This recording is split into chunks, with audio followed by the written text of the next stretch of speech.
Praised be Jesus and Mary.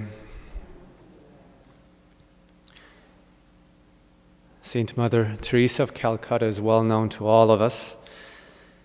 The saint who dedicated her whole life to serving the poorest of the poor, especially in the second half of the 20th century.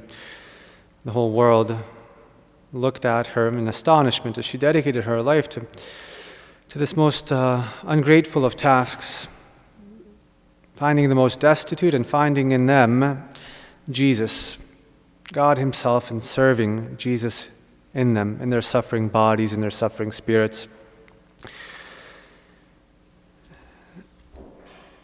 It's a custom in the convents of the Missionaries of Charity to always have, of course, in the chapel, a crucifix, a large crucifix, our Lord depicted on the cross. But in addition to the crucifix, his words, "I thirst," written out in large letters to remind the sisters that in their work, it is this cry of Jesus that they answer, his thirst that they quench. His suffering, his thirst, and those who are suffering, and those whom the world forgets, and those who have no one else to help them. And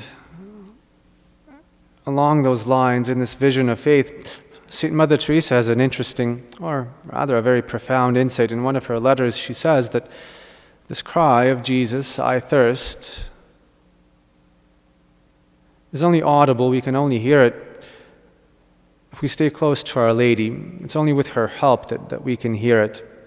An example of this today, we live as the Holy Father has said, in a society that's very connected but scandalously anonymous. Everybody on their gadgets and connected to everybody else, it seems, but very selective in their hearing. And we can too fall into this trap of being blind to the necessities, to the needs of our neighbor, and to the cry of Jesus in our neighbor who thirsts for our attention and our love and our works of mercy. So St. Teresa says that it's only with the help of Our Lady that we can hear this cry of Jesus. And if we reflect on this, it makes perfect sense, because when our Lord said these words on the cross, on Calvary, very few were those people that were actually there to hear it. Our Lady, principally, and those few people who stayed close to her, everybody else fled. Few of our Lord's disciples actually heard those words, but Our Lady did. She certainly heard them. And she too, and today too, she can make us hear them again. If we stay close to her, she can open our eyes to the needs of our neighbors around us in this society, again, connected but scandalously anonymous.